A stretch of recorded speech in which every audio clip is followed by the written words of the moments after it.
ലോകത്തിൻ മുൻപിൽ ഞാനൊന്നുമില്ലാത്തൊരു എളിയവളാകുകിലും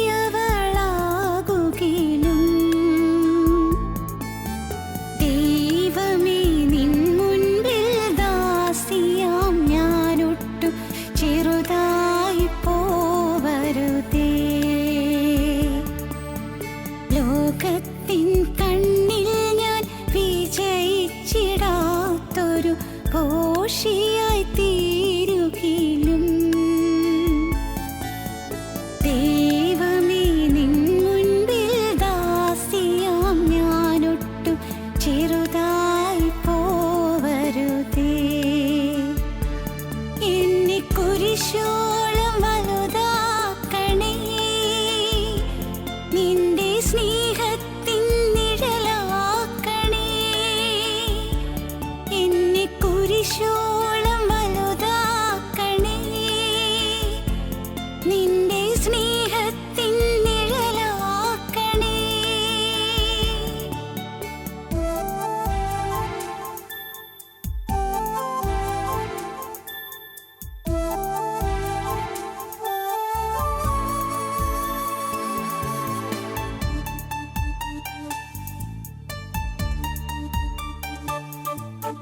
നിന്നെ വഹിക്കുന്ന കഴുതയാകാൻ, മഞ്ഞിൽ കൊളുത്തിയ ദീപമാകാൻ. നിന്നെ വഹിക്കുന്ന കഴുതയാകാൻ, മഞ്ഞിൽ കൊളുത്തിയ ദീപമാകാൻ. നിന്ന പരിഹാസം ഏറ്റുവാങ്ങിപ്പോലും നിൻ ദിവ്യവചനത്തിൻ സാക്ഷിയാകാൻ. നിന്നെ പാരിനു നൽകുവാനായി ഇനി ഭാരങ്ങളെന്തും ചുമക്കാം. നിന്നെ പാരിനു നൽകുവാനായി ഇനി എന്തു വേണേലും സഹിക്കാം. എന്നെ കുരിശോളം വലുതാക്കണേ, നിന്റെ സ്നേഹത്തിൻ നിഴലാക്കണേ. എന്നെ കുരിശോളം വലുതാക്കണേ, നിന്റെ സ്നേഹത്തിൻ നിഴലാക്കണേ.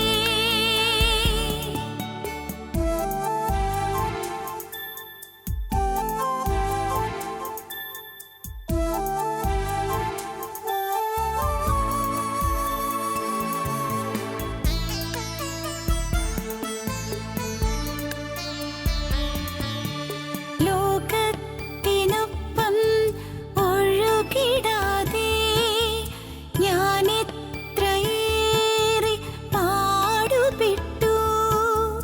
ലോകത്തിനൊപ്പം ഒഴുകിടാതെ ഞാൻ എത്രയേറെ പാടുപെട്ടു. പാപച്ചുഴികളിൽ താഴാതിരിക്കാൻ ഞാൻ എത്രയേറെ നോമ്പു നോറ്റു. നിന്റെ സുവിശേഷം പാടുവാനായി ഇനി എന്തു വേണേലും സഹിക്കാം. നിന്റെ സുവിശേഷം പാടുവാനായി ഇനി എന്തു വേണേലും സഹിക്കാം. എന്നെ കുരിശോളം വലുതാക്കണേ, നിന്റെ സ്നേഹത്തിൻ നിഴലാക്കണേ. എന്നെ കുരിശോളം വലുതാക്കണേ, നിന്റെ സ്നേഹത്തിൻ നിഴലാക്കണേ. ലോകത്തിൻ മുൻപിൽ ഞാനൊന്നുമില്ലാത്തൊരു എളിയവളാകുകിലും ദൈവമേ നിൻ മുൻപിൽ ദാസിയാം ഞാനൊട്ടും ചെറുതായി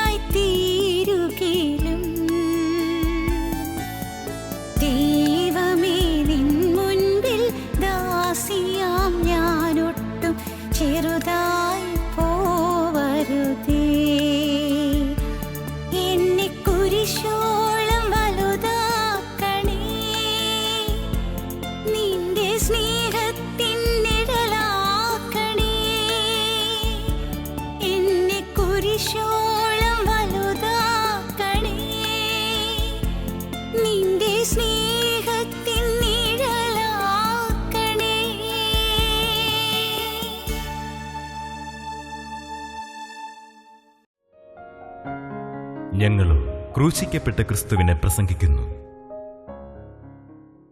ദൈവ തിരുനാമത്തിന് മഹത്വം ഉണ്ടാകട്ടെ. ഉൽപ്പത്തി പുസ്തകം 21 33 വാക്യം. അബ്രഹാം ബേർശേബയിൽ ഒരു പിചുലവൃക്ഷം നട്ടു. നിത്യദൈവമായ യഹോവയുടെ നാമത്തിൽ അവിടെ വെച്ച് ആരാധന കഴിച്ചു. ദൈവത്തിന് സ്തോത്രം. അബ്രഹാം ബേർശേബയിൽ ഒരു പിചുലവൃക്ഷം നട്ടു. നിത്യദൈവമായ യഹോവയുടെ നാമത്തിൽ അവിടെ വെച്ച് ആരാധന കഴിച്ചു. ദൈവത്തിൻ്റെ വലിയ നാമം മഹത്വപ്പെടട്ടെ. അബ്രഹാം അനുഗ്രഹം പ്രാപിച്ചു. കുടുംബത്തിൽ മ്ലാനതയെല്ലാം മാറിയില്ലേ? സന്തോഷം അങ്ങ് അണമുറിയാതെ ഒഴുകിയില്ലേ? സമാധാനം നിറഞ്ഞു വരികയല്ലേ? വീട്ടിൽ നല്ല താരും തളിരും അണിഞ്ഞ് ഒരു പൊന്നോമന മോൻ വളരുകയാണ്. അവനെ കാണുമ്പോൾ, അവൻ്റെ ശബ്ദം കേൾക്കുമ്പോഴെല്ലാം ഉള്ളതങ്ങ് ആഹ്ലാദഭരിതമാവുകയാണ്. ചിരി നഷ്ടപ്പെട്ടു പോയ വീട്ടിൽ ചിരി ഉണ്ടായല്ലോ, ആനന്ദ തിമിർപ്പുണ്ടായല്ലോ, സന്തോഷ സമൃദ്ധി ഉണ്ടായല്ലോ. എന്തൊരാനന്ദം! അബ്രഹാമിൻ്റെ ഭവനം സന്തോഷ ഭവനമായി മാറിയിരിക്കുന്നു. മൂകത തളം കെട്ടിയിരുന്ന ഭവനം ഇന്ന് ആഘോഷത്തിൻ്റെ ആരവാരത്തിൻ്റെ ശബ്ദത്താൽ മുഖരിതമായി മാറിയിരിക്കുന്നു. ദൈവത്തിന് സ്തോത്രം. നാം കാണുന്നത് അബ്രഹാം അവിടെ ആരാധന കഴിച്ചു. നോക്കൂ, മെസപ്പൊട്ടോമിയയിൽ നിന്ന് പുറപ്പെട്ടതു മുതൽ ഓരോ സ്ഥലത്ത് വരുമ്പോൾ അബ്രഹാം ആരാധന കഴിച്ചു. ദൈവത്തിന് സ്തോത്രം. പ്രിയപ്പെട്ടവരെ, എന്താണ് ഈ ആരാധന? ആരാധന എന്നുള്ള പദം നമ്മൾ ധാരാളം കേൾക്കുന്നുണ്ട്. എന്താണ് ആരാധന? ആരാധന നന്ദിയാണ്. ആരാധന ദൈവത്തിന് കരയേറ്റുന്ന സ്തോത്രയാഗമാണ്. ആരാധന ജീവനുള്ള ദൈവത്തിങ്കിലേക്ക് ഉയരുന്ന സുഗന്ധ ബലിയാണ്. ആരാധന ദൈവത്തിന് സമർപ്പിക്കുന്നതായ സൗരഭ്യവാസനയാണ്. ആരാധന എവിടെ അനുഗ്രഹമുണ്ടോ അവിടെ നന്ദിയുണ്ട്. നന്ദിയുണ്ടെങ്കിൽ ആരാധനയുണ്ട്. നമ്മുടെ കർത്താവായ യേശുവിൻ്റെ പരിശുശ്രൂഷാ വേളയിൽ ശീമോൻ്റെ ഭവനത്തിലേക്ക് ഒരു സ്ത്രീ വന്നതിനെക്കുറിച്ച് നാം വായിക്കുന്നുണ്ട്. ശീമോൻ്റെ ഭവനത്തിൽ 7-ാം അധ്യായത്തിൽ, ലൂക്കോസ് 7-ാം അധ്യായത്തിലുള്ളത്, പരീശ പ്രമാണിയായി ശീമോൻ്റെ വീട്ടിൽ യേശു ഉണ്ട് എന്ന് അവൾ അറിഞ്ഞു. ഞാനിങ്ങനെയെല്ലാം ഭാവനയിൽ കാണും, ഭാവനയിൽ ചിന്തിക്കും. തലേന്ന് പകല് ഈ സ്ത്രീയുടെ ജീവിതത്തിലെ ഒരു വഴിത്തിരിവായിരുന്നു. തൊട്ടു തലേന്ന് അവളോ പട്ടണത്തിലേക്കും വേശ്യയായ സ്ത്രീയാണ്. പട്ടണത്തിലേക്കും പാവി എന്നാണ് അവളെക്കുറിച്ച് പറയുന്നത്. നയീൻ പട്ടണത്തിലെ പാവിയായ സ്ത്രീ. അവളുടെ പേര് പക്ഷേ മഗ്ദലന മറിയാമെന്നായിരിക്കാം. 8-ാം അധ്യായ ആരംഭത്തിൽ മഗ്ദലന മറിയാമെന്ന് പറയുന്നുണ്ട്. 7 ഭൂതങ്ങൾ വിട്ടുപോയ മഗ്ദലന മറിയാമെന്ന്. ഇവളിൽ 7 ഭൂതങ്ങൾ വസിച്ചിരുന്നു എന്നതിൻ്റെ തെളിവ് വേദപുസ്തക പ്രകാരം ചിന്തിച്ചാൽ നമുക്കിങ്ങനെ ചിന്തിക്കാം. 7 ഭൂതങ്ങൾ വസിച്ചിരുന്നതിനാലാണ് അവളൊരു മഹാപാപിയായി ജീവിച്ചത്. അവളുടെ ശരീരത്തിൻ്റെ ആരോഗ്യവും അവളുടെ ശരീരത്തിൻ്റെ സൗന്ദര്യവും അവളുടെ ശരീരത്തിൻ്റെ പ്രായത്തിൻ്റെ മികവും തികവും എല്ലാം അശുദ്ധിക്ക് വിട്ടുകൊടുത്തവൾ, പുറത്തു പറയാൻ ലജ്ജിക്കുന്ന മഹാപാപത്തിന് വിട്ടുകൊടുത്തവൾ, വ്യഭിചാര പ്രവൃത്തിയിൽ രസിച്ചവൾ. ഈ സ്ത്രീക്ക് നാം ലൂക്കോസിന് ശേഷം 7-ാം അധ്യായത്തിൽ വായിക്കുന്നതിന് തൊട്ട് തലേ ദിവസം സംഭവിച്ച കാര്യം വളരെ ഭയാനകമായൊരു കാര്യമായിരുന്നു. അവളുടെ വ്യഭിചാരക്രമത്തിൽ തന്നെ യഹൂദ പ്രമാണിമാർ അവളെ പിടിച്ചു. വ്യഭിചാരക്രമത്തിൽ തന്നെ പിടിച്ചു. ധാർമ്മിക രോഷത്തോടുകൂടി ഇവളെ കല്ലെറിഞ്ഞു കൊല്ലുവാനായി അവളെ വലിച്ചഴച്ചുകൊണ്ട് അവർ വരികയായിരുന്നു. പെട്ടെന്ന് അവർക്കൊരു ബുദ്ധി തോന്നി, എറിഞ്ഞു കൊല്ലുന്നതിന് മുൻപ് നമുക്ക് ഇത് യേശുവിനെ ഒന്ന് കുറ്റപ്പെടുത്താനൊരു പോയിൻ്റാക്കി എടുക്കാമെന്ന്. വ്യഭിചാരക്രമത്തിൽ പിടിച്ചാൽ കല്ലെറിഞ്ഞു കൊല്ലാൻ നിയമമുണ്ട്. യേശു സ്നേഹമാണെന്ന് പറയുന്നു, യേശു കരുണയാണെന്ന് പറയുന്നു. എന്നാൽ യേശുവിന് ഇതിൽ എന്താണ് പറയാനുള്ളത് എന്നറിയാമെന്ന് വിചാരിച്ചു. യേശുവിനെ പരീക്ഷിക്കാനായിട്ട് യേശു ഇരിക്കുന്നിടത്ത് അവർ ഈ സ്ത്രീയെ കൊണ്ടുവന്നു. യേശുവിൻ്റെ അരികിലേക്ക് കൊണ്ടുവന്നു. കുതറി ഓടാൻ നോക്കിയിട്ട് സാധിക്കുന്നില്ല. ഭയപരവശയായി അവൾ കേഴുകയാണ്, അവൾ കരയുകയാണ്. അവളെ വലിച്ചഴച്ച് കൊണ്ടുവന്ന് യേശുവിൻ്റെ മുമ്പിൽ കൊണ്ടുവന്ന് നിർത്തി. അവൾക്കറിയാം തീർന്നു, കല്ലെറിയും, ശരീരം ഒടിഞ്ഞ് നുറുങ്ങി ചതഞ്ഞ് മുറിഞ്ഞ് എല്ലാം താറുമാറാകും. കൽക്കൂമ്പാരത്തിനുള്ളിൽ അവളുടെ ശരീരം അങ്ങ് അവിടെ തീർന്നു. എറിയാനുള്ളവരുടെ കയ്യിലെല്ലാം കല്ലുണ്ട്, അവർ ധാർമ്മിക രോഷം പൂണ്ട് ഇവളോട് അമർഷത്തോടെ അവളെ ചുറ്റി നിൽക്കുകയാണ്. അവരിലൊരാൾ യേശുവിനോട് ചോദിച്ചു, ഗുരു, ഇവളെ കല്ലെറിഞ്ഞു കൊല്ലുവാനാണല്ലോ നിയമം പറയുന്നത്, നിനക്ക് ഇവളെ എന്ത് ചെയ്യണമെന്നാണ് നിൻ്റെ അഭിപ്രായം? യേശു അവരുടെ മുഖത്തേക്ക് നോക്കി. ഞാൻ പറഞ്ഞതുപോലെ ധാർമ്മിക രോഷത്തോടെ അമർഷത്തോടെ നിൽക്കുന്നവരുടെ മുഖത്തേക്ക്, ഉഗ്രമായ കോപത്തോടും വൈരാഗ്യത്തോടും കൂടി നിൽക്കുന്നവരുടെ മുഖത്തേക്ക് യേശു നോക്കി. ആർദ്രതയോടെ നോക്കി, ശാന്തതയോടെ നോക്കി, സ്നേഹോഷ്മളതയോടെ നോക്കി. ഇവൾ അമ്പരപ്പോടെ നിൽക്കുകയാണ്, മരിക്കും ഉറപ്പ്. അവൾ അങ്ങ് വേദനിച്ച് പരവശയായി നിൽക്കുകയാണ്. യേശു അവളെ നോക്കി.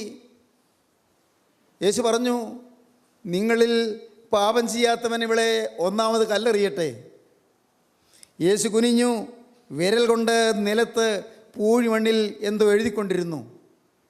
നിങ്ങളിൽ പാപം ചെയ്യാത്തവൻ ഇവളെ ഒന്നാമത് കല്ലെറിയട്ടെ എന്ന് പറഞ്ഞ് യേശുവിൻ്റെ സ്വരം കേട്ടപ്പോൾ അവർ ഒന്ന് ഞെട്ടി. കാരണം അവർ പാപം ചെയ്തവരാണ്, ഇതുപോലുള്ളതുമായ പാപങ്ങൾ കുടുങ്ങിയവരാണ്. ഈ സ്ത്രീയെപ്പോലും പാപത്തിൽ വീഴ്ചവരുണ്ട്.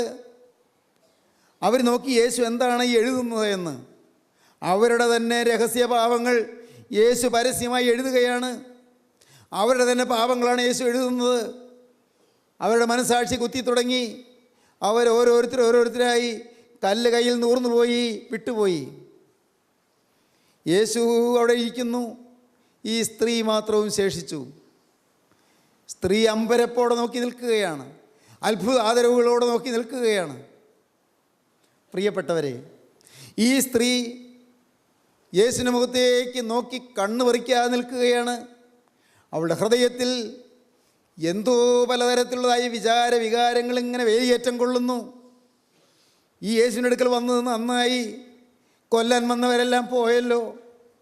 ഈ യേശുവിൻ്റെ അടുക്കൽ എത്തിയത് നന്നായി, ഞാൻ അറിഞ്ഞല്ല എത്തിയതെങ്കിലും, ഞാൻ അറിഞ്ഞോ ആഗ്രഹിച്ചോ അല്ല എത്തിയതെങ്കിലും ഇവിടെ വരെ എത്തിയത് നന്നായല്ലോ എന്നവൾ ഓർത്തു. യേശു അവളെ നോക്കി. ഞാൻ ഭാവനയിൽ കാണും എൻ്റെ യേശുവിൻ്റെ കണ്ണ് നിറയുകയാണ്. യേശുവിൻ്റെ കണ്ണ് നിറയുകയാണ്. യേശു അവളെ നോക്കി. സ്ത്രീയെ, എന്താ ആർദ്രതയുള്ള സ്വരം, സ്നേഹം നിറഞ്ഞ സ്വരം, പാവിയെ വിളിക്കുന്ന സ്വരം, എത്ര ആർദ്രത, എന്തോ ഒരു മനസ്സലിവ്. സ്ത്രീയെ, നിനക്കാരും ശിക്ഷ വിധിച്ചില്ലേ?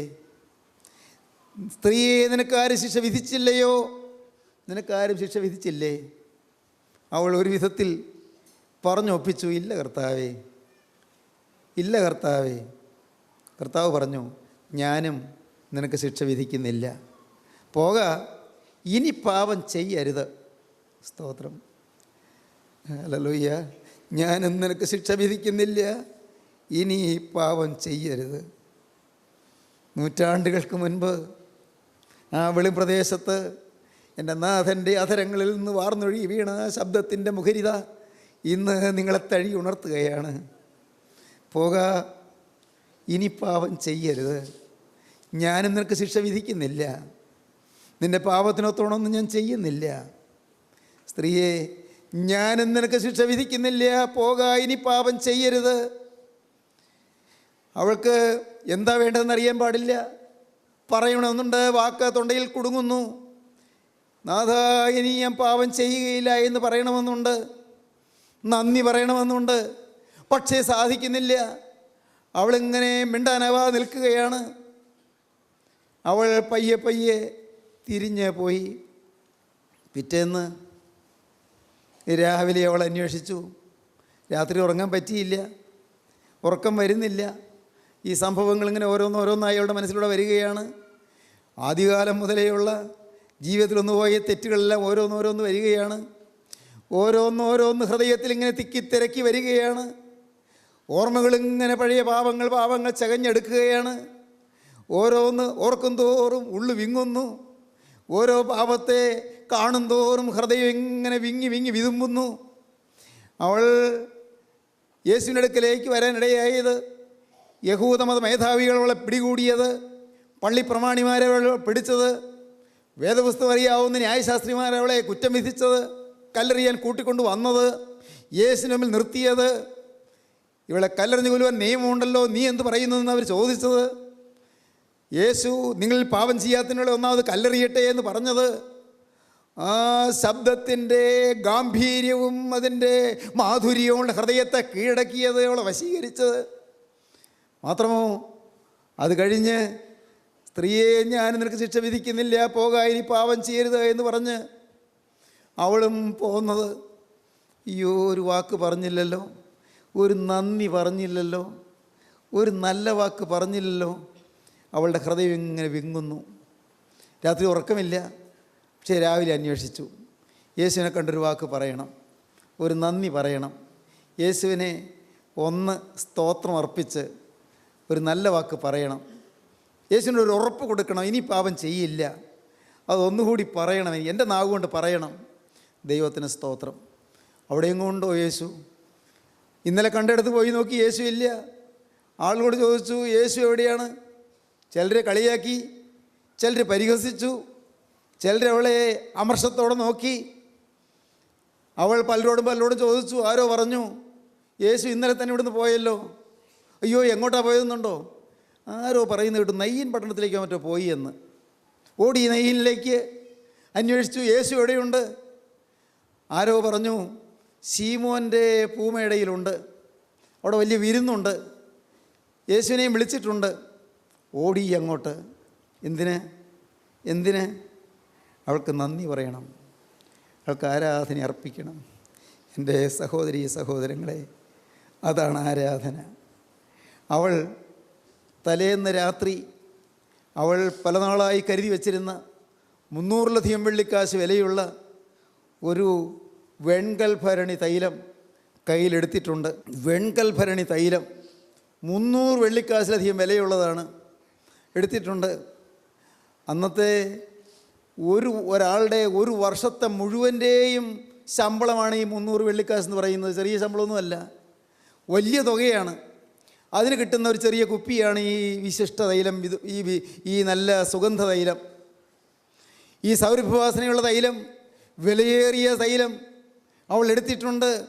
യേശുവിൻ്റെ കാൽക്കൽ ഒഴിച്ച് വില കൂടിയത് യേശുവിന് കൊടുത്ത് അങ്ങനെ യേശുവിനെ ഒന്ന് ആരാധിക്കണം. അവളെല്ലാം കരുതിയിട്ടുണ്ട്. വാതുക്കൽ വന്നപ്പോഴേ ആളുകൾക്ക് ഒരു പുച്ഛമോ അമർഷമോ ഒക്കെയായി. മാന്യന്മാരുള്ളിടത്ത് ഇവൾക്കെന്താ കാര്യം? ആദരണീയരായ പള്ളി പ്രമാണിമാരും ശ്രേഷ്ഠരായ ശാസ്ത്രിമാരും എല്ലാം ഉള്ളിടത്ത്, പരീശ പ്രമാണിമാരെല്ലാം ഉള്ളിടത്ത് ഇവൾക്കെന്താ കാര്യം? പലരും അവജ്ഞയോടെ നോക്കി, ചിലരെ പുച്ഛത്തോടെ അടക്കം പറഞ്ഞു. ഇവളതൊന്നും കേട്ട മട്ടില്ല. ഇവൾക്ക് അതൊന്നൊരു വിഷയമല്ല. ആരും കളിയാക്കിയാലെന്ത്, ആര് പരിഹസിച്ചാലെന്ത്, ആരെ പുച്ഛിച്ചാലെന്ത്, ആരവഹേളിച്ചാലെന്ത്, അതൊന്നും അവൾ ചിന്തിക്കുന്നേ ഇല്ല, ശ്രദ്ധിക്കുന്നേ ഇല്ല. അവൾക്കൊരാളെ കണ്ടാൽ മതി, ഒരാളുടെ അടുക്കൽ പാദത്തിലെത്തിയാൽ മതി, ഒരാളെ മാത്രമേ അവൾ നോക്കുന്നുള്ളൂ. എൻ്റെ യേശു എവിടെ? എനിക്ക് ജീവിക്കാൻ അവകാശം തന്ന യേശു എവിടെ? എൻ്റെ ശിക്ഷ മാറ്റി തന്ന യേശു എവിടെ? എൻ്റെ മരണശിക്ഷ ഒഴിവാക്കി തന്ന യേശു എവിടെ? എന്നെ സ്നേഹിച്ച ഈ യേശു രാജൻ എവിടെ? അവൾ അന്വേഷിക്കുകയാണ്. അന്വേഷിച്ച് നോക്കി. ആളുകൾ ഇരിക്കുന്നിടത്ത് അങ്ങേയറ്റത്തുണ്ട് യേശു. കാലുകൾ പിറകോട്ട് മടക്കി, പഴയ യഹൂദന്മാർ താഴെ ഇരിക്കുന്നത് പോലെ കാലുകൾ പിറകോട്ട് മടക്കി, അങ്ങനെ ഒന്ന് ചെരിഞ്ഞ് യേശു ഇരിക്കുന്നുണ്ട്. അവൾക്ക് യേശുവിൻ്റെ കാൽക്കലാണ് സുഗന്ധം പൂശേണ്ടത്. അവിടെ പിറകിലൂടെ ചെന്നു കാൽക്കൽ മുട്ടുകുത്തിയിട്ട് അവൾ ഏങ്ങലടിക്കാൻ തുടങ്ങി. ഒന്ന് ഞാൻ നിങ്ങളോട് പറയാം, യേശുവിൻ്റെ സാന്നിധ്യം കിട്ടുമ്പോൾ നിങ്ങൾ ഏങ്ങലടിക്കും. യേശുവിൻ്റെ സാന്നിധ്യം കിട്ടുമ്പോൾ നിങ്ങളുടെ കണ്ണ് നിറയും. യേശുവിൻ്റെ സാന്നിധ്യം കിട്ടുമ്പോൾ നിങ്ങളുടെ തൊണ്ട ഇടറും. യേശുവിൻ്റെ സാന്നിധ്യം കിട്ടുമ്പോൾ നിങ്ങൾ കരയാൻ തുടങ്ങും.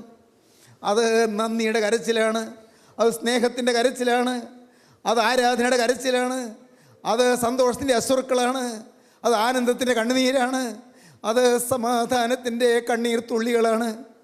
ദൈവത്തിന് സ്തോത്രം. അവൾ അവിടെ മുട്ടുമടക്കി, അവളെ കരയാൻ തുടങ്ങി. കണ്ണിൽ നിന്ന് ചെറുപെറുന്നനെ കണ്ണുനീരിങ്ങനെ യേശുവിൻ്റെ കാൽക്കൽ വന്ന് വീഴുകയാണ്. ആ പാദത്തിൽ വീണ് കാലുകൾ കഴുകിക്കൊണ്ട് കണ്ണുനീരെങ്ങനെ ഒഴുകുകയാണ്. ദൈവത്തിന് സ്തോത്രം.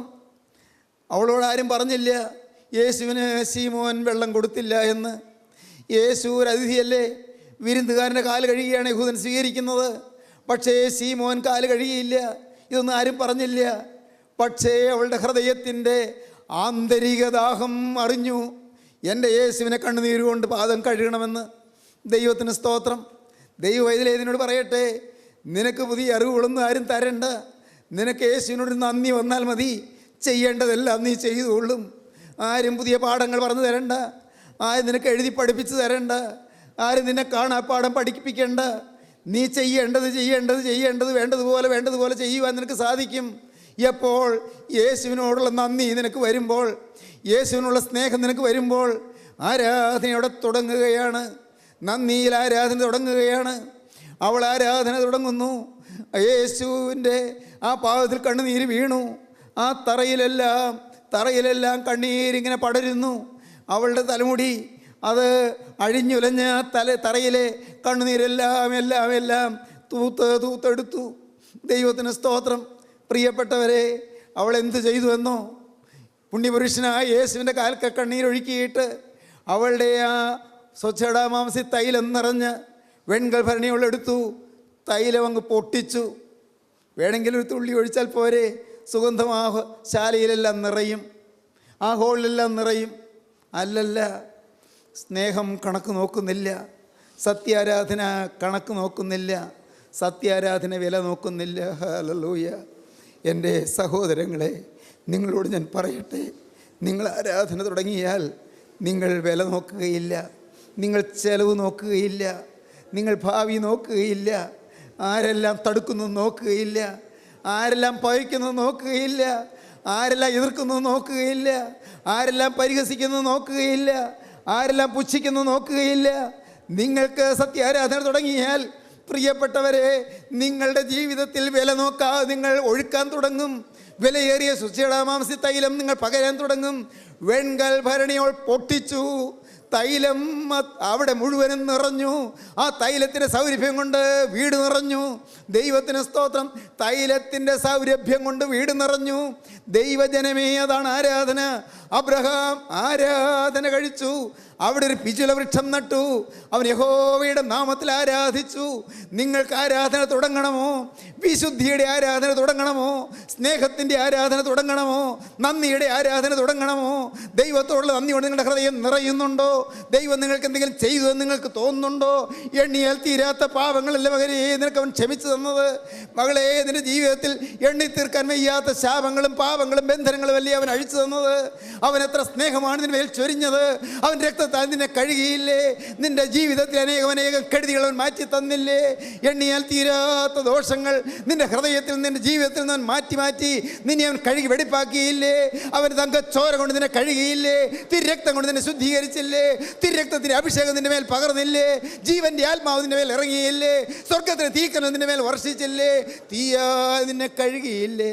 ഹല്ലേലൂയ. ദൈവത്തിന് സ്തോത്രം. നിങ്ങൾക്ക് നന്ദിയുണ്ടോ? ആരാധന തുടങ്ങാം. നമുക്ക് പ്രാർത്ഥിക്കാം.